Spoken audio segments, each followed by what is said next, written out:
I can't, so I won't, cause I got better things to do with this bottle of hope. If I could sing, I would sing, but I can't hit a note. I'ma rearrange these words and give you something to quote. If I could, then I would, but I can't, so I won't, cause I got better things to do with this bottle of hope. If I could fly, I would fly, but I can't stay afloat above the clouds, so for now I play it cool on the ground. All right, we're here for episode 5 of For Yo Inspiration. I'm Yuval Ophir, Yo Miami, and we have the pleasure, privilege, honor. Like you don't like any of those words, but we're sitting down here with Hoxx, Douglas. So how do you, is it Hoekzema or Hoekzema? I'm assuming that's why it's Hoxx, but Hoekzema. what's and, the? Yeah. In Deutsch, it's Hoekzema. All right, so you answered But, my question. Yeah. So Dutch origin. Yeah. All right, that explains the architecture. At some point, I think. There's a lot of Dutch architecture. I like to think that it's like somehow genetic, but I don't know. I think it's more coincidence. Well, let's go a little bit further back than that. So I try to always do a little bit of homework, but not too much. So I mean, there's what I know about you already just from you know the times we've talked and stuff like that. But I saw some of the interviews and stuff you've done, so I know. So you started with MSG. High school, like teen years. For those that listened in last time with Atomic, you have a little bit of an idea of the history of that crew and kind of the position that it holds in Miami graffiti. I don't know if you want to talk to anything specific. I mean, I was more affiliated with them in high school. Right. From Brandon Opalka, Hest. He was always like, you don't want to be a part of this. You don't want anything to do with this. But it was something I did want to be a part of the crew. They didn't put me down until 2006. Right. More like, that's a longer conversation. Right, I guess that's what it was. You started painting with Brandon around like 15, 16, and then you didn't really join the crew until 2006. Later, yeah. And I feel like even then, but like, I mean, correct me if I'm wrong, but I don't think like some of these guys, I think Atomic included, like get into it at least initially more because of the like the high from it, you know, of like the doing something illegal and like getting up on this wall or getting that spot or you know like whatever it is. That was definitely Atomic. That still Right. is Atomic. Right. Yeah, that wasn't my right. agenda. So what was it for you? I mean, I saw a little bit, but maybe talk about. I mean, I did do illegal things, but that wasn't my motivation, or it wasn't something I did a lot. And apparently, you weren't very good at it. I wasn't very good at it. No, I was more interested in the big productions and just getting the team together and being a part of a larger production where like it takes more than one person to do. Yeah, it was a bunch of like-minded people and.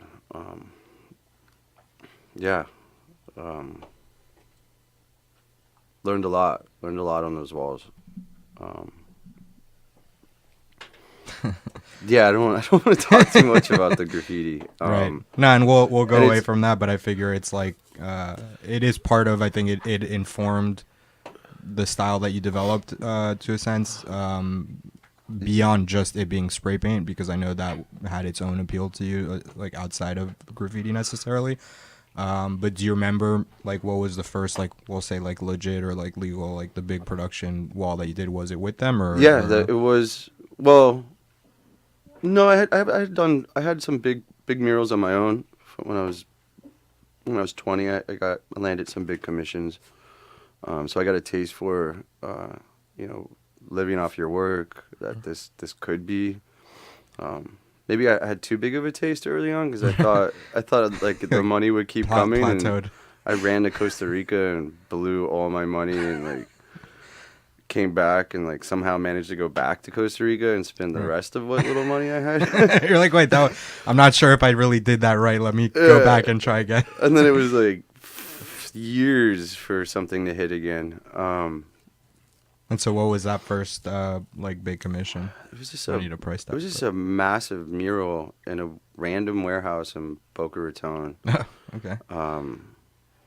Yeah, it's, like a commission, like someone just like, I have this warehouse, I want you to do it. But it was like a early Amazon warehouse. Oh, but it wasn't for like the public. It was for like medical goods or computer parts. I think it was computer parts if I remember right. But it looked like a Costco. Right. And you got people in there that are just bored out of their mind working. So the guy was like, "Oh, do some Like they wanted you to help make it so that like less people kill themselves." Something like that. Yeah. I don't remember what I got for that, but it was more money than I'd have ever seen. And you wish you would have done the Cho thing and been like, "Oh, let me get some shares," or no, they I don't had think it already blown up exists. at that point. I don't think it exists anymore, and nor was it really that kind of setup. It wasn't Amazon. It wasn't Amazon No. itself. It was a company selling stuff on it. No, the Amazon didn't exist. This was 90. It was this was Amazon. 99. Right. There was no Amazon in 99. There was no eBay in 99. Maybe Craigslist. No. It really wasn't even internet that like not the way by any means that we use it now. Like, Right now, like, it was it was AOL. still, yeah. I think chat rooms were just starting around then. I don't even think did MySpace even exist in 99. Probably not. It's probably like early 2000s. Yeah, this was. It's about art, not social media. Yeah, maybe it's a good we thing. don't have to do our like due nobody diligence. knows about this wall. I think I have a photo somewhere. It's probably like still there, like think the there's a warehouse shut video. down, and it's like they just left it. Maybe I don't know. Yeah. Cool. So you really did get some experience early on in terms of the more commercial side of art. Like you knew it had that potential. I mean, it wasn't like that's the thing. A lot of the graffiti guys who who start from graffiti, that comes later. It's like, oh, like people are paying money for this, or oh, like I'm getting asked to do this, and so but like, that's not how they. Totally. Like the first. Like the second or third mural I did was at a jazz club in Delray Beach. I had painted the construction wall, and the architect asked if I would do murals inside the club, and it was 3 murals inside and 1 big, like 25-foot wall out back. And at the time, I was really focused on. When I started painting, I was doing portraits. A lot of portraits of jazz musicians in general. It's kind of like I have 0 musical talent, so I'll draw. I figured I could paint them, you know. I had a lot of musician friends and so forth. I'd paint them sometimes, type thing, and so I got it, and then that was a really good commission as well. It was crazy. Like I barely had any sketches for him. Like he just let me go for it. Those are the best jobs. Yeah, and I've managed to kind of keep that. Yeah. I think like the crew. They put me in the crew because I was able to find walls with permission and some kind of budget early on. Before, I mean, in Delray they used to have this Jazz on the Ave. They called it. It was like third Thursdays. It's dead, but it was like say. Late 90s to mid 2000s, it was a thing. And Brandon and I, Hest, we would go up, and they had a wall on the side of one of these like tequila bar restaurants, and we would paint like a 100-foot by 18-foot wall in one night. And we did like 6 or 7 of those. And the owner gave I think we had $1,000, but it would be like $500 in paint, and then pretty much drink the other 500. You turned it into credit at the bar. Yeah, we never really made anything off of it, but it was awesome to be able to go, and it was like before there was this live painting thing, you know, like and there weren't those opportunities. We were just like, yeah, we'll paint this whole wall in one night, and then bunch of skate friends, and I'd have bands that would play, and because it was DJs. like there was shit going on. It was like a big. They'd shut down the whole Ave, and it was like a big parking lot that we just took over. Right. I think we did like 6 or 7 of them. One of them, the last one, had stayed up for years, and then it changed like a year ago. Used to be Rodney Mayo and Butch Johnson. Butch started one of the first restaurants in Delray, kind of like what Michael's Genuine is. Right. No fridge, farm to table, locally sourced, menu changes every day. He was just ahead of his time. Yeah. It's funny. It's like a change of times. He just sold the restaurant. Rodney's still in it. Rodney has a couple dozen restaurant and clubs. That's the way it goes. He was on. He was smart about it though. Yeah. You know, he's got Respectable Streets up in Palm Beach, Oh. and then he did Vagabond with Carmel, Oh. and what was the other one on the beach? Carmel was it? Where he just had he's a smart guy. Yeah. The Dadas, I forget it. There was Yeah, it was hard to Dada's even. Delray. Yeah, that's Rodney. Yeah.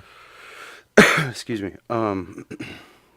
Yeah, they just I don't know, they liked my crazy idea and went for it, and it's been funny to like we joke about it like, dude, we were doing this shit. Like now, like what we were like, doing dude, we then. were doing that like 15. Yeah, like Yeah. no, I don't. I'm not a big fan of the live painting thing, but we were into it. Well, I feel like it was different. There, you were painting a wall, and there happened to be people doing shit like around you. Where now, live painting has Yeah, it was become like, this it was like, a whole spectacle thing. The whole street was shut down. Right. It was just now it's like that's it's the draw. It's a That's, performance. It's like, like- oh, you're next to the stage or next to the musicians or whatever. Like painting something live, like you know? that. Yeah. Doesn't have to be, but I feel like that's now when people ask for live painters or live painting. That's what they're. Yeah, That's totally. what they're looking for. Yeah, I'm not Yeah. not the biggest fan of that scenario. The more but things change, the more. it's they great stay when the you're same. young. I think it's a good way to get out there. Yeah. You know, and that's kind of what you got to do early on. Just put yourself in a lot of awkward situations. Right. And that's kind of the thing that I think gets lost a little bit, or that gets brushed over when we talk about the art scene here or in general, where rightfully so, there's this, I don't know that I would call it a movement because it's not that organized, but there's this change of mindset now, or like let's say in the last 5 years or so, where artists are kind of preaching like, oh, stop doing shit for free, stupid, like to other artists, new artists who come on the scene or whatever it is. And I get that, and I'm one of the people who argues for that when I'm dealing with businesses or whatever, where we're talking about a job, and it's like, oh, this would be great exposure, and I'm like, you're paying an exposure, I'll get you a great exposure artist, and that's what you get what you pay for, basically. And I say it might be great, it might be okay, like you don't know what you're gonna get. If you want a sure thing, and like there's no sure things, but if you want, Yeah. I mean, I think I'll watch my words on this. The exposure thing, it's a given, Right. It's a mutual benefit that we're both, if you're painting on a business's wall, right, Right. in the public realm, it's frustrating when like they think that's the angle. Right. I always say, I'm like, I don't go to my dentist and say, oh, hey, redo my teeth, and I'm gonna smile a lot, and I'll Yeah, tell everyone that's a good else, I'll one. send them to you. I should try. I don't know. Maybe it'll work. I've learned to just ask. There's a lot of questions, like, and a lot of variables into what the pricing or just why I'll paint a wall. Here where I live, it's really a disservice for me to go around and not, a lot of people have invested in my work, so I'm not going to just disrespect what time and money they've put into my career. Right. But when I travel, it's like if it's a mom and pop restaurant, I'll totally do a barter. If I'm already in that city, Right. Like if you have a project and I that's big haven't or painted whatever. in that city, I'll definitely. I'm doing that in Seattle coming up, but I know they're still investing a good amount of money. I mean, to paint a large wall, just the lift, you're at a couple grand. My paint, it's like there's still, It's a business. It's and it's also I'm really fortunate. I'm going out to Seattle to paint for Microsoft collection. nice. Commissioned me for 2 pieces for their corporate office out there. That's awesome. And I'm stoked. And they, the woman that runs, kind of runs their collection, she knows another organization in Seattle, and like, It's always there's this wall that she drives by on her work. You know what I mean? So it's like, yeah.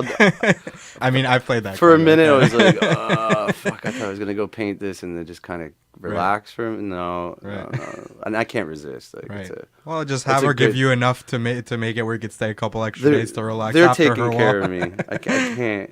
It can't all be about the money, you know. Right. It's funny getting caught up in it sometimes, but I don't. You know, like the hustle's real. Like if you don't Yes, it if is. you don't stay on it, man, like you just things aren't gonna work out, you know.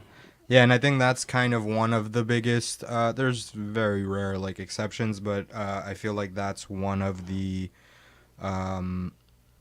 factors that for me differentiates the artists that get somewhere. I mean, now whether they become a multi-million-dollar like success story or just that they're able to live comfortably off their art, like that's for me what Or live. entails success, right. I don't know about comfortably, but Sometimes more than others, you know. Like in other words, comfort is relative. Like everyone's gonna totally, be it's comfortable fucking with different scary things. at times. Exactly. I feel I don't like- even know how to do it. Like, Yeah, I, like I the feel like I comfort, you don't know I how should to do? know how to relax. Well, I heard there's a farm with your name on it somewhere out in Colombia, right? So No, you not yet. you aspire to relax. I dream to have this finca,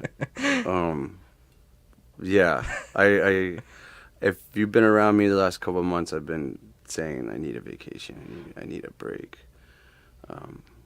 It's like my friends are like looking at me like, what the hell are you bitching? Like I'm like, Right. yeah, good problems. Travel. I always say better like, that than on the way down the unemployment line. Watch what you wish for. That's right.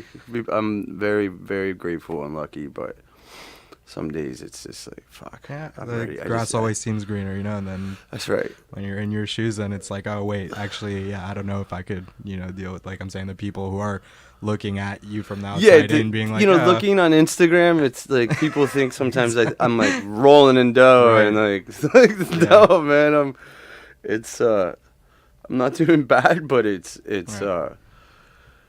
Like for instance, I'm like really stoked to have one of the nicest studios I've ever had, and you're still in Little by the Haiti. tracks. By the tracks, and I have the bigger one now, but Oh yeah, because I remember I took over Jesse Knight's old studio, Okay. and I haven't been there. Like this year, I've been there like total 3 weeks probably. Right. But good problems. I've been on the road, so I could pay for it. Exactly. The price went up. And the prices, Yeah. it's That's something. it's I wanted to frustrating talk here in about. Miami that it's not easy. It's not easy to be a working artist here in Miami. Well, I wanted to talk about that. I had that Later, for later on. let's go to but- the next. That can wait. No, that's cool. I had just have like guidelines, and then Okay. I just kind of float around. But I did want to talk about especially kind of two parts of this question, because one is I know you've worked with a lot of developers, or at least you've had enough projects with developers that you're more experienced at dealing with them than you're given, random artists that you point at off the street that's at least working at it seriously even. So the question is, how do you balance, because I find myself in that position also now, not obviously from an artist standpoint, but in terms of like Production, brokering and whatever, which is another question. But and I know at least to a certain extent how it is dealing with them, and some are better than others, and they're like they're not all the same. But how do you weigh that? But how do you find balance in working with these companies or these people, but still experiencing even firsthand the effects of what they do, in the sense that you're constantly less than maybe some, but you're you've moved around. So what, I mean, you were by the place, by me in Wynwood on 29th for a little bit, and then yeah, I mean, if there was a smaller one, 2-year period that I was calling it nomadic Right. studios, and I was in a studio for 3 to 6 months. I changed studios, I think 4 or 5 times in 2 years, or 5 or 6 times. Yeah, that was just because I had no money. And the developers were kind of Well, not I subsidizing you in a way. Like they would, I mean, they would make arrangements or whatever for the. I mean, the best benefactor on that one was Tony Cho with Metro One. No, he understood what I was doing, and he had the spaces, and he'd give me the key and let me do my thing.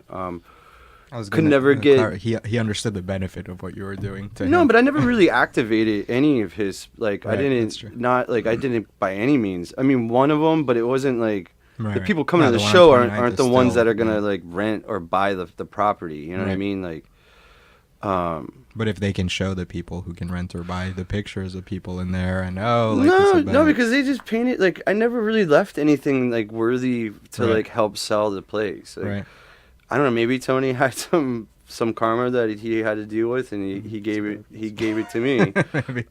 It's a small town, It's Miami's tough in the sense like, and people, you can't make everybody happy. It's next to impossible. Right.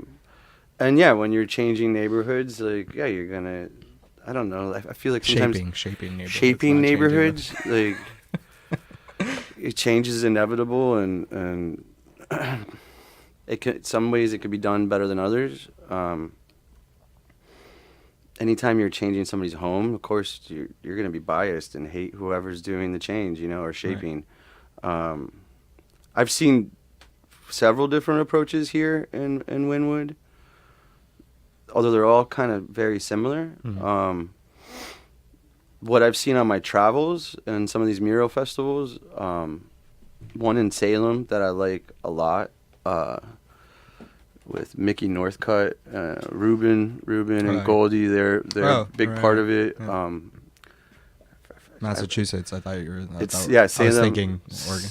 Yeah, Salem, Massachusetts. It's I was like, they have you paint witches. shit. I forget the name of the. No witches. It's actually in the Point, so it's like just across this little river from the historic witch hunt area. Was that in Salem? What do you mean that was not in Salem, Oregon? So the mural festival is in the Point, which is like this small little Latin community, and it's all fixed rent. Oh. Or what do you call it? It's not public housing, but affordable.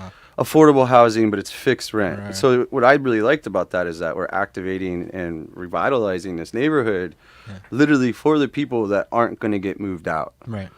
And like what I've seen and experienced, like even like talking to Yoke and Sherio, they're like, yeah, Bushwick, we painted ourselves out of the neighborhood. Like because they had another base there for. Well, they were at the beginning of the Bushwick Collective, and then they dropped a couple walls, and then Bushwick, and then next thing you know, they can't afford the rent. Right. So like you hear these stories. So I you do live these stories. You don't hear, like a little bit, yeah. Like, but so like, it's happening now with like Mike's studio and that, like over there. And, yeah, exactly. Fountainhead. I mean, literally, Little Haiti.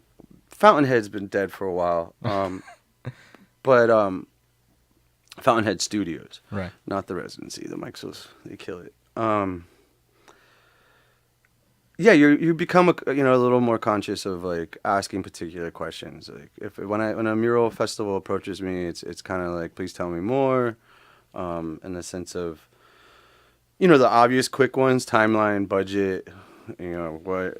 The barriers to entry. The very basics, first line of is it defense. flight? Like, is there an artist fee? Some are better than others. Some have them, which is really great. Right. I feel like it's necessary. Yeah.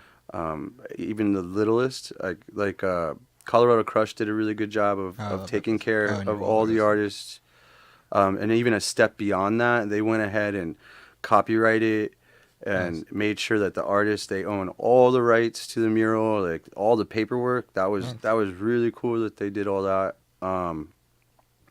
and set it up so that if people are scouting for photo shoots and so forth, that all the paperwork's there. It's a one-stop shop. Yeah. They could kind of like, if these whatever scouters, for last bit, I know someone who does that in Wynwood now for like, you already know. You just talk to one person and you'll pretty much have 90%, if not all. You know what I mean? Like, which actually, it's funny because that's happened. So I think she came like a year or two ago, but then like a couple months ago, this lady shows up at my door, right? Like at Yo Space, said, like, I get a knock on the door, and she's like, "Oh yeah, so like someone told me that I can come like ask you because we're filming for I think it's for the GCMVB whatever, like the tourism thing. They were shooting like a spot. Like, oh, and so she shows me. So it was like Yvette Cabrera's wall. And then there were a couple at the cultural center, and I'm like, well, I know who did this one. Like, I set that up, so I can give you their info. I don't have, like the artist deals with the release and all that, but I can give you their info. And then for the other one, talk to the cultural center. But it's funny how, I don't go that wide or that hard with like promotion, for the mural project because I'm not at a place where like that's why I don't really reach out to artists to paint. I get hit up a lot. If it works out, it works out. I mean, I think a lot of these whatever marketing, advertising agencies, I think they've learned by now through the various events that have happened. Like I don't know, I don't know how any agency doesn't know to find out. Well, they know. It's a question of better ask for forgiveness and permission on the bigger until clients. They know they have more lawyers than others, but it's just even more funny. Like I feel like they're actually going for the bad publicity. Yeah, well, it's. I mean, like I don't know how it worked for an H&M. H&M's never going out of business. They just lost a little pocket, but like. But how much exposure did they get? Yeah, the from name, people who would never have bad, talked about H&M bad. There's no such thing as bad press. Yeah, that name's out, and it's still ringing in some people's ears. They don't know why, but then they'll still walk in the store and buy that shitty China shit. Yeah. But I mean, it's I don't know. It's wild to believe that. How things are and things are still changing, like just the dynamics of Instagram and how that's being used, and I'm getting thrown through a really quick learning process. And I think it's shortened the gap, and I don't think it's limited to the art world. I think a lot of industries now are going through that kind of shift where there were a lot of companies or positions or roles that existed in industries that because of the internet and because of all this like streamlining that's happening in terms of communication, like social media and all that, they're kind of cutting out a lot of like the middlemen. And it's also, I think it's affected the expectations and the perceptions of the general public in the sense of like, wait, why am I paying? Like they understand more about like the supply chain. So they're saying, oh, and it's funny because it's like in a Flight of the Conchords song, like, why are these sneakers so expensive when you have them made by the little slave kids? What's your overhead like? Yeah. And so I think it's that idea of like, oh, I can go on Amazon and get it cheap, and you have these people who before used to supply. I know it's more from like the family business, like the supply side. Mama, brick and mortar is dying. Exactly, and it's because the people who before were supplying the brick and mortar are now just selling direct online, and they'll sell it for maybe a couple bucks, $5 more than they would have sold it wholesale, but then that's maybe $20, $30 less than it was in the retail store. I mean, and that's what's happening, I think, with the art world in the sense that. And that's something else that I wanted to get into is, our gallery's going to die out. Is that a good thing or a bad thing? I mean, for me, it's a mixed bag, but I want to hear what. I mean, there's two angles to the dynamics of Insta. Like I know, or I've heard that the value and the outreach that they're getting through social media is greater than any other advertising angle that they're doing. What do you mean they, like the corporations or the artists? Print, TV, radio, like media, right? Billboards, bus stops, shit like that. Social media, Instagram is like 10 times the turnaround. Like they're seeing. I don't have my jargon down, but they're seeing. Neither do I, trust they're me. Seeing a better bang for their buck on social media. It's active. It's engaging. Yeah, like it's their outreach is greater than anything, and but it's like whoa, and I could I've been seeing that firsthand and it's freaking wild. And that's a funny angle to play as well. Like as long I prefer to work with agencies or companies that are more about a subversive approach to it. Like I've come to kind of respect Red Bull's approach to how they invest in the arts. It sucks that you have to work with corporations, and I'm not saying that you have to, but if you're not a trust fund baby, I don't know where you're going to get your money from, and you're going to have to, play with the devil at times sometimes, and then use it to your advantage. I mean, you think about it, it's just the new noble tier, royal tier, It's whatever. just work, man. Like, no, I'm saying the corporations, they've just replaced what in the Renaissance times and all that was like the whatever family or the whatever that that supported an artist and took however many paintings. For there's still benefit. Like I guess there are, but that's what I'm saying is I feel like they're fewer and far between, and second that some of them use the corporations as ways to do it where it's not coming right out of their pocket, but that they're still supporting the art, and some of them from a genuine motivation of like, oh, I really appreciate and some like companies are better or some agencies are better than others that I've found over the past couple of years. But so when you say agency, you're saying basically like an artist agent, or you're saying agencies that are booking you for jobs for their clients? Agencies that are approaching me for their clients. So they'll have a client, like not to represent you, like they represent people and they want you to do work for them. I'm not committed with an agency. I did work with one for a short period, and it just wasn't the right fit for me. I realize I'm an insane micromanager to the point of the emails I'm writing the agency are the same emails I could just be writing the client. Right. And I just need to. You get better at managing your time. Some of us. I like to think I'm getting better at managing my time, or it's just you just don't stop working. Right. If you're not painting, you're doing emails, you're doing phone calls, phone meetings, and so forth. It's good problems. Mm-hmm. I could totally understand when artists are like, "Fuck, I need a manager. I need somebody to deal with this shit." And some of them aren't suited for it. Some people, like my wife included, like she's not the business person or whatever. Can anyone learn to a certain extent? Sure, but I mean, I don't. There's one thing with numbers, and then there's another thing with just having relations with agencies and having good communication skills. It's right. Answering those emails pretty right diligently right away is how that's right. That's true, which isn't something that's you just need to what learn. Right. I like to be on time, if not early, and I try to answer those emails as fast as I can. But you know that you're the exception and not the rule when it comes to artists or people in Miami. No, I'm absolutely the exception. Like as I would consider myself, and it's gotten worse lately. If anything, I feel like I get teased for being on time more than like people getting teased for being late. Right. I should know better. Like, why are you so early with this shit? Like, no, it was supposed to be done. Like, no, I said 9 o'clock. 9 o'clock means 8:55.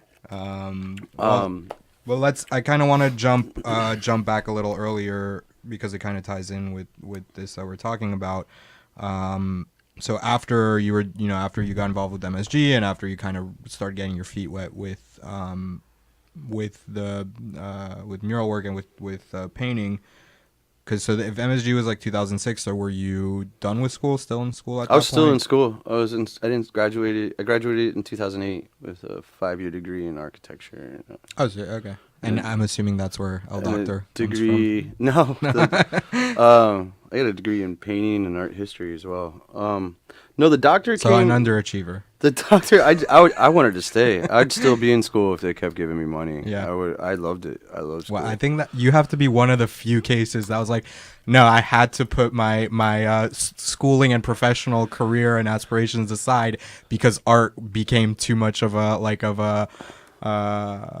no, I didn't have to put it aside. They just stopped funding. Like they get. Right. I met my student loan max. Oh, they were just like, we will not loan you anymore. Right. It wasn't like, oh, I love this so much, but I have to do art because that's what's paying me. No, dude. Like they just wouldn't let me borrow any more money. Right. So I was like, oh, I guess this is it. Right. I gotta enter it, and that was 2008, when there was no such thing as architecture. And it was a disaster. It was a couple years after you started like getting into it with MSG. Well, I mean, I was always with them. Right. And an official thing was never like. I guess there's not really an official thing. It didn't change anything either. It was the same old shit. I would get out when I had time to get out of school, and it pretty much was either painting at my studio, at a big warehouse. We always found ourselves on some weird big productions, or it was just whatever, some trackside shit, just to get out and not be in the restraints of an architectural way of thinking, like freedom, total freedom. I could do whatever the fuck I want, and that was just the best way to get and have a break from that kind of format of architecture. Cool. Right. Well, that's where I kind of wanted to go with that question. Is I feel like, and I think it's pretty obvious, but tell me if I'm wrong. But I feel like that architecture background had a substantial impact on the artistic voice that you've created. For yourself, I mean, I studied a ton of theory. I wasn't far from a third degree in theory. I took so many. In what, art theory? Art theory, architectural theory. And I studied art constantly. I think if anything, architecture just really instilled a work ethic in me.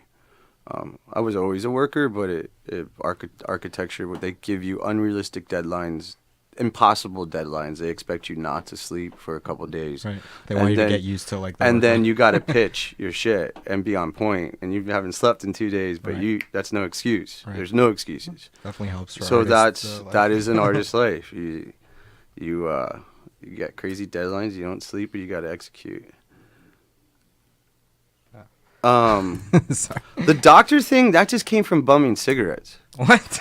So because I found that I'd be like, if I asked somebody, hey doctor, can I bum a cigarette? It was almost like a 99% success rate. Right. And then it just flattering. So like doctor. Yeah, like they'd be like, what? Just call me a doctor and I gotta give you a cigarette? And then it came out of like just out of respect, or like if somebody who's really good at something, I'd call him, that's a doctor, or a ninja kind of, but I don't know. Yeah, and it grew, and then people just started calling me, and it stuck, the fucking doctor. Yeah, it's not too much, but more here at home. Right. Yeah. So I would assume. But so going back to your work today and how I think the technical schooling that you had in terms of the theory, the technique, like more, let's say in terms of architecture, like how things fit together, how like how you need to build something. Yeah, project management. So like, well, not even in that sense. I'm saying being an architect. So like, yeah, you look at a building, but there's 1,000 steps before that. Right. No pun intended. Like even a big mural. Even last night I had a meeting with 6 other artists, and it was wild because I haven't had a meeting having to work with other artists, and it was really it was really refreshing to see. Like, I came in with my idea, which was like I had already thought about from the beginning, and how even the wall is going to be primed. That's first layer, like. And I was going the easy route, and they pretty much called me out on it. They were like, "No, we've done that. Like, come on, that's a little played out." And I was like, "Yeah, but we'd be done in like 3 days." I'd cash my check and I'd be on to the next thing. That's like in 3, maybe 4 days. You guys are talking like 2 weeks. Like, oh man! And then it's like, you know what? You're right. Like, let's. And just in that session, the sketches that I saw was like, wow, awesome. This is gonna be. So it pulls you back. I got pumped. Like, oh, this is gonna be a really cool wall.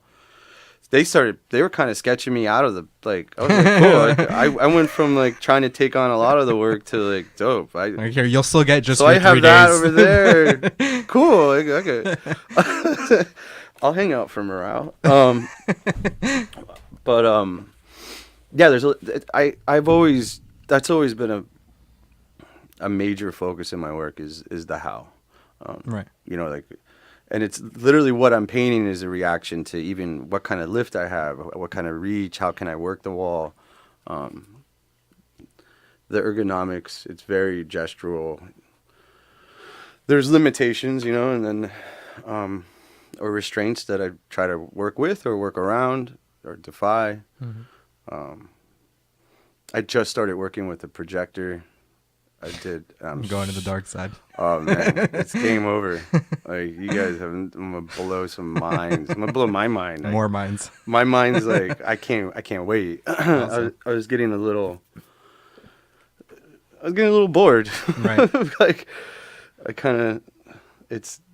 Do you think that's inevitable? Because I feel like that's kind mean, of what you do. You exploit a certain technique or motion or I'm not tool. bored of the technique. I was just bored of. I'm becoming bored of the offsets. Like, it's just. I've done literally last year was a dozen murals, and they're kind of all the same shit, more or less. Right. Just subtle changes. I'm ready to make a bigger change where it's kind something. of like, it's newer. It's newer for me, and I'm not. Even though every wall is a new thing, but I need something a little more dynamic just to be able to... Like a more substantial difference. I need the next step, add it to the... And that kind of, to me, is... I feel like there are these kind of steps, like, in your progression, like when you look at the linear stuff like that you do with the pendulums, and then, that ties in a little bit. They make with connections. Right. They sometimes do similar markings. But even just with, like, the spray paint, like, the beginning was just pure chaos, and then... I drew a big circle, and then that's how I contained it. And then the centric circles, and then the offset, and then now it's a projector that I can... And the reason why they're always circles is because I was using a compass, whether it was a stick with a marker on the end of it or a string. So I was limited to those shapes. Right. And now this is just cat's out of the bag, right? Get out of that box. I can fractal. The complexities are... Well, that's one thing is everyone, or a lot of people, I feel like, compare your work to, like, mandalas or, I guess, spirograph a little bit. Spiral, fractals. But what I don't think I've ever heard, but then I was looking, and it was an older piece of yours in one of the interviews. I think it was from, like, 2012 or 14 or something like that. And it struck me that, like, something that I haven't heard, but that I feel like there is a parallel is actually like a kaleidoscope. Oh, yeah. Kaleidoscope. I like colored penciled shavings. Okay. Like that just like fall on the yeah, like it makes that, you know. Oh, like a long shaving. When you shape, right. Yeah, and it has that fluted. Well, when you look at them individually, but like once it's a whole... Yeah. It's a pile shape, of... Right. Right. That's maybe a nut. You'll start going conceptual. Start just leave a pedestal with like pencil shavings next to the wall. No. So being that your work is very process based and is very which actually I wrote, there's something that you said that I wanted to Is this from the Stewart magazine? No, there was one where it was the nootropic thing, but then there was an older one. It was I think it was a girl, and she mentioned like, oh, she met you first when you were doing primary. So you said it's process driven and motivated by technique with regards to your inspiration. So I've heard that term process driven, but I feel like hearing you say it and knowing the little bit that I know about your process and how you arrive at your the final work, I kind of feel like it clicked for me, and I understand now what that means, in the sense that you're always trying, like you said, to push the limits, push the boundaries. Like you discover a that one mark thing, right? And then say, okay, how far can I push it, in how many directions, to what scale, and then that kind of your work develops from those experiments until you kind of perfect it in a way where it's never like, I'm gonna say it's not perfect, but until you come to a point where it feels comfortable and it feels right, and it's like I'm happy. Yeah, with this I'm end too result. comfortable now. Exactly. So that's why I gotta like, how can I make this difficult again? Right. You have to find Where's a new the process. Challenge? I really need a challenge. And so which I've learned. I didn't know that I. It's always it takes gotta make it different hard. amounts of time. If it's too easy, it's just too easy. I don't even. Right. But but so do you ever feel? You show you have videos and stuff of some of your work and how especially the pendulum up the crane. You haven't done yet, right? I heard you said this. So again, it was like 2012 or 14 that you wanted. The next step was that you wanted to do it from a helicopter. Yeah, large crane and then a helicopter with a 50-gallon drum. So that's on the board. Right. I met the pilot. It's you need to be long lined licensed. Oh. Oh, it's So- like if they're dropping people like down the line or whatever, like the Coast Guard. No, more rescue or like, whatever. I mean, yeah, that's different. No, like there's helicopters that will deliver like giant generators on top of buildings, or AC, HVAC, these Right. huge things. That's one, or firefighting. That's another Right. long line license.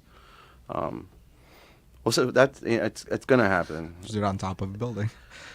That would be a crane.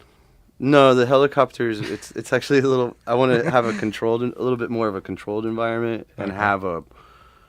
be able to take something away from it. In the sense, I'd have like these large tiles on the ground. Oh, that'd be interesting. It'd be a massive. And then so you massive could kind of piece. take them and then like I, rearrange mosaic. them, or yeah, or it's on a giant building. right. That's cool. But so what I was gonna ask is, do you ever, or is it maybe only with certain techniques? But do you ever feel not possessive, but like guarded about like some of the things? Like, I mean, you showed me like the transfers or whatever. Like, are there things that you don't necessarily share because? Well, the transfers, it's happened. It just got published in Stewart magazine, which is like based how you out do of it. France. Yeah. The gallery Oh, posted you just had a the show few. there.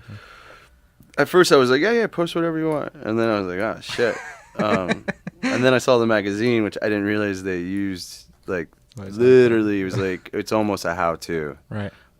There's 2 or 3 artists that are literally doing my transfers, and one of them like even puts like on his what do you call it, Like on bio or Insta, whatever. the fucking header or whatever. He gives me credit. It took him. I didn't tell him, but I was Right. like, dude, Probably you enough gotta- other people. At some point, you should really give a Right. shout out to, what's your precedent on that. Right. And the other one was really right from the get go. He was all about that. But it's been fun, like. like tricking When I people. started- It's like a magician. I When feel I like started you don't want to following them, and they were very, they wrote like, "Oh, thank you for following." I was like, "Dude, I'm watching." like it's not because I'm a fan. It's like I might hire you or start buying all of your work.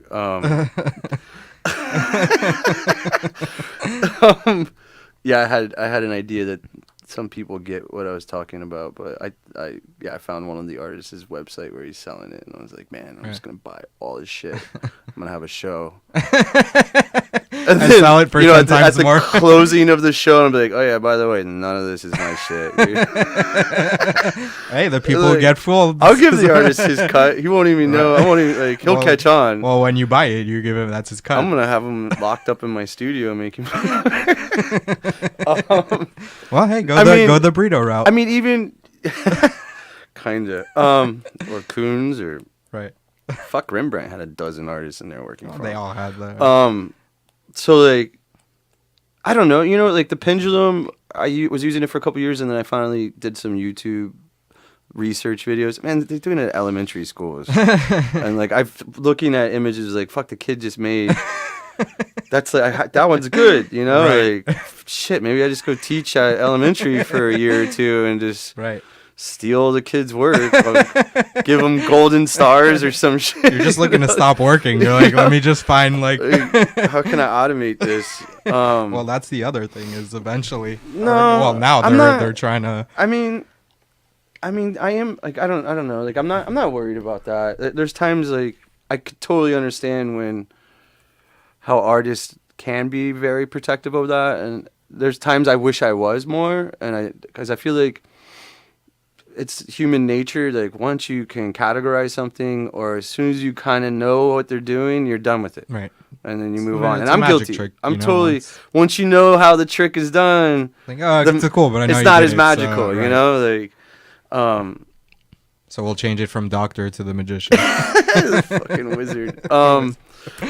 No, I don't. Like I go back and forth on that. There's times where I feel like I should document it, and because Maybe then if it's you don't share it. no, I want it. Like Your no, it's personal just saying, archives. hey, yeah, I did this in fucking 2002. You know what I mean? Or Right. like. Jason Revoke got a lot of attention for his recent mechanisms. Well, guess what? He's not the fucking first. Right. dude. I mean, he didn't And- invent the spirograph, but No, but he was the first to scale it up. I was Right. so happy that he did it because it was like something I wanted to do, but I was like, man, that's so Right. big and fucking heavy and moving like that just doesn't look. and sometimes that's what makes it. Or I would say It doesn't most look. times that's what makes the difference is And I get all the time, like, people like, oh, I have this great idea for an event. I have this great idea for a project, for this, for whatever. And I'm like, great, send me a step-by-step plan to do it and do it. Like, for instance, 2005, Daniel Wasserbach, Daniel Tagno, dude, he was doing all of these guns. He made a 7-can gun. He made all that shit's been done. There was the dude on the bicycle with the fucking rainbow. Like, I forget year where that was, but that was a while ago. There was a little bicycle, and he had this little trailer on the back that had an arm with 5, 6 that cans. would spray on the side? No, it Or did on the a big arc, did a huge rainbow on a wall. like a stationary bike. He rode a bicycle to a wall, Visualizing. stopped, Right. got off his bike, hit the trigger on this little thing that moved a huge steel arm, and it sprayed a rainbow on the wall. That was it. No, okay. Freaking awesome. You know? Right. Same. It's the same. The It's the implications same, of that. Same technique. It's the Right. same idea. This other mechanism, and that was the mark he chose to make. There's a lot of different marks you can make, and Revoke. Jason's been experimenting on those capabilities with the one that he made. I've made 3 guns. I got a 4th one coming. I haven't used any of them. Right. Well, not, let's say, not in I works personally that- haven't used any of them to make any work. I've had friends use them, and I've done You little. mess around with them. I've done little quick tests, but I have yet to like actually. It wasn't on purpose. I just haven't. I haven't been able to. Now that it's been quite a decent amount of time where I haven't used them. That I just really like them. What they embody. They embody these ideas. Right. What can it, like what a can of spray paint can do, and the many things a can of spray paint can do. 10 years ago, like people, like 20 years ago, you wouldn't imagine what can be done with a can of paint. And then they didn't even make color. I mean, up until a certain just the point, colors, the tips, and even regardless of that, we knew how to mix our own colors. Like now they make caps where it's easier to transfer the paint, but it's not. We were capable of doing all that back then. There were some guys that are better at it than others, but just the potential that object embodies it's awesome. You're like, saving it for. So then, when I made the Pixel Gun typewriter, it's got 16 cans, so it's like, holy shit, like graffiti writers, when they see it, their eyes like pop out. Like, oh my god! Like, I do plan on using them, but I'm not even. Now it's like I don't know, like You just had to get it out of your head. And I like them as sculptures right. and mechanisms. Yeah, I wanted I have a couple ideas. Like, I wanted to make a dozen of each, and send them out. Right, and just to a dozen homies and like see what they do with it. Cool. And then I'm gonna take notes and then I'm gonna hit the studio. Let them do the legwork. That was one idea. Do like a Da Vinci exhibit of all these inventions and designs and shit, and just not actually in use. Just I'll just show everybody else's work. Right. I don't know. I'm not. There's I don't know. It's tough to I'd rather. I prefer to.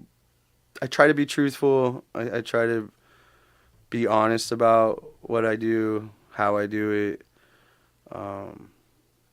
I mean, the videos are out there. Like you could piece it together, everything I'm doing. Even given a lot of them were on storyboard, so it was if you weren't watching that day. Right. And there was one day I did I was at the studio late and I was posting the transfer technique. Mm. Yeah, there was 3,000 views on my story. I've never had that kind of. Right. So people were like, "Oh shit, he's showing."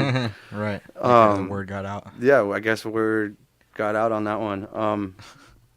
I don't know. I mean, but do you think it's good because it kind of almost you should use it as a forcing yourself to kind of jump to that next level? It's definitely motivation to what's the next? How can I push this again? Yeah, currently yes. If fucking Damien Hirst, I see him doing transfers next, then I'm gonna be a little jaded. Or is that an opportunity for me to come screaming at? I'm gonna find that motherfucker. Right. Yeah. Even if you don't get a settlement, give me credit, bitch. We said no just bad. Kick me some money. I'll shut up. Thing as bad press. I don't know. I don't know.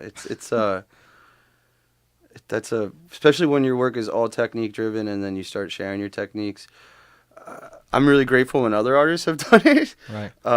I've done it. It just needs to be. I think I think there's probably a better way to do it or a right way. I don't know what that is yet. Well, that's part of the process. Yeah, like I've talked with a couple of different videographers, and I have some plans. 'Cause I don't know, it's tough. It's like how is it presented? You know, like I don't know. Yeah, You're saying I'm jaded on it. It's like, do I show? You're jaded on whether do you show how, it or not. Yeah, or how do I show it? You know, like the gallery that I just did a show in Paris. They wanted to have like a TV screen running through all of them. I was like, no, dude. Like, if somebody's really interested and they're like scratching their head and you start talking, then show them the video. Like, use that as a tool. Right. To Yeah, like as a follow up, not at like their first introduction to the work should be the work. The like work. there was an artist showing at the Hole like 2 months ago. I was doing a project in New York and I was so stoked. Like this guy, I was scratching my head. I was in there for a half hour trying to figure out how the fuck is this? How is he doing this? Like, and for me that was like I finally went up and asked the director like the couple questions like that I thought, Right. you know, like, and I was close. And but it was awesome. It was like, yes. I feel like that's another level, like with art, like, Yeah. because there's the viewer or like someone who's not necessarily like knows about art or like the processes and stuff. Or unless they're really into that kind of work, you know. Exactly. But yeah, from artist to artist, I was like, holy shit, dude, how is he doing I this? feel like that's another level of appreciation of the work, because like it's like the initial like impact of the work, but then it's like, how the fuck did he do that? Like Totally. that takes it to another level. Totally. And like, and those experiences, like, it's rare for me, like in real life, to like, you know, randomly walk into this gallery. I didn't even realize it was the Hole at first, like, Right. and then I was I like, still holy don't shit, know I what that love. is. It's just a gallery I really like. I deduced. But they show. I like their work, that the artists that they show, but it was like wow, like this surprise, you know. I think, and you don't get to. That's what's cool about Instagram is that you can actually have that experience with that artist, you know, like, and I've experienced it over the years, like when I was pushing certain works, when I saw certain artists that I really respect being into it, or even like give me a fire emoji con or some shit, like it was dope, like, because you know a lot of times you're working in your studio crazy hours and it gets pretty lonely at times, or you're just in this crazy vacuum and you don't, you know, you get so saturated in what you're doing, it's hard to decipher, like, you know, things that you want to go in, or somebody will see something that you're not seeing, and then it's like an author, you need an editor, you know, you need someone who's like not just, you, or just fresh eyes, you know, or things I've realized, you know, things that I hate right away. I've learned that over time, those are usually the things I'll like the most. Like in terms of visual, just like a mark, or like, oh, right. like the fuck up, or and I've learned like the error or the mistake is actually that's like it's the eureka. how can like eureka. holy shit, how did that happen? And it's like, oh, I did that, or let's see if I could do it again, you know. And then those are the moments I really like to grab onto. They're tough to find some days. Some people don't get to that realization, and they just let it like drive them crazy, like. Yeah, and I think that's been a great benefit of Insta, just in the meeting other artists, finding out about other artists, and actually starting a dialogue with other artists. Some artists are better at it than others. Some artists are better at taking compliments than others. I realized I'm not that good. I didn't know. Until you didn't know that you weren't good at taking compliments? Yeah, it just like I know that about me. I say it bluntly if anyone ever gives me a compliment. I'm like, I don't know what to say to that, but thank you. Yeah, you say thank you. Or don't say like you don't gotta thank me, but like I've learned that. No, you be grateful. And it's always awkward. Like it's even awkward. Like I've learned other artists that I really respect, you know. Don't get shy. Like telling somebody that you really dig their work, you think they hear that shit all the time. They don't. Right. Like or more importantly, maybe they don't hear it from someone whose work they maybe also respect. And yeah, like or like it's just like, you know, like people like what did a friend say, like, and I don't want to come off like when you're making successes in whatever field you're at, you'll have, with lack of better terms, haters. I've heard somebody say, it's lonely on the top, but it's like, it's such bullshit. Like, especially in the day and age that we're in, like, we're obviously all part of this type of community. Like, this subculture has now become a cultural phenomenon. It's worldwide, but it's still a small community. Like, I've joked around, like, I want the hate Shepard's getting. Like you're doing something right if you're getting that much angst out of people. Like. And at the end of the day, that's the point of art, is to elicit a response. But there's always, and like, you're never gonna like everything but it's having the perspective on like Shep. I'm not a huge fan of his work. I'm a huge fan of how he works and his level of production and the team he put together and the art in that. I have mad respect for him. And he's a stand-up guy, but not everybody really gets to experience that. But whatever, there's no easy or right way. Just the point is just to do it, do your thing. The point is find your way. Yeah, your way. Like, they ask like how to make it in the arts, or like there's no one way. I skipped that question. It's your way. Like, and I don't know, dude. Like somebody will be like, it's like what would you say to younger artists? Yeah, like don't do it. Get out while you can. No, like you got to do it in your way.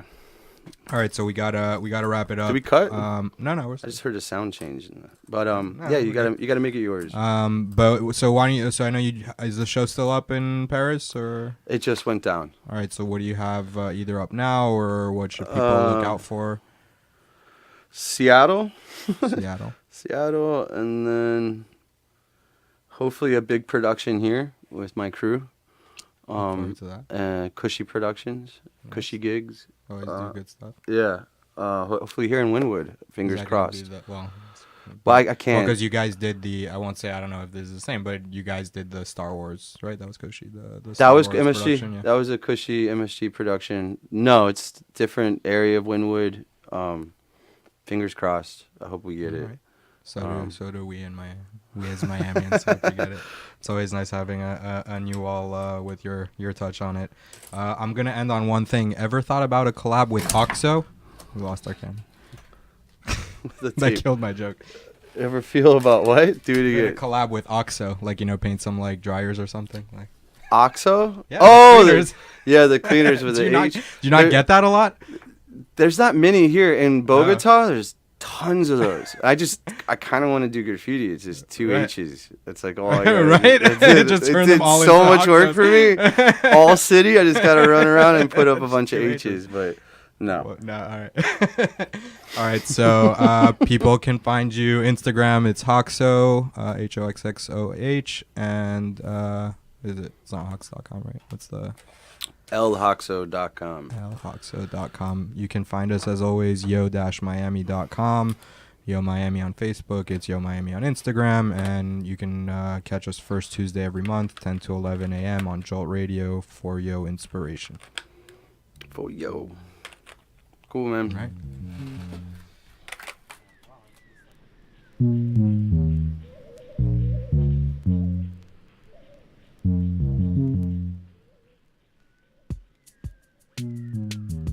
If I could, then I would, but I can't, so I won't. I got better things to do with this bottle of hope. If I could fly, I would fly, but I can't stay afloat above the clouds. So for now, I play it cool on the ground. We broadcast live in Technicolor. Cue the canned applause, and you can sing the songs if you can stand the noise. One thing I think I should confess to it: I keep hope bottled up and faith in a jar next to it. I'm painting this picture while everything around me's changing directions. My life is stranger than fiction. I got this government grant studying the science of sleep, but at night when I lay down, I die in my dreams. I'm trying to keep this dark secret well hidden, but I fell victim. Now it's harder than Hell's Kitchen. I can still cope with the dangers I'm facing, cause I can find hope in the strangest of places. Find me in the basement, making my spaceship. Little help from my friends and a whole lot of patience. And no, I'm not trying to reach the stars. I'm screaming fuck the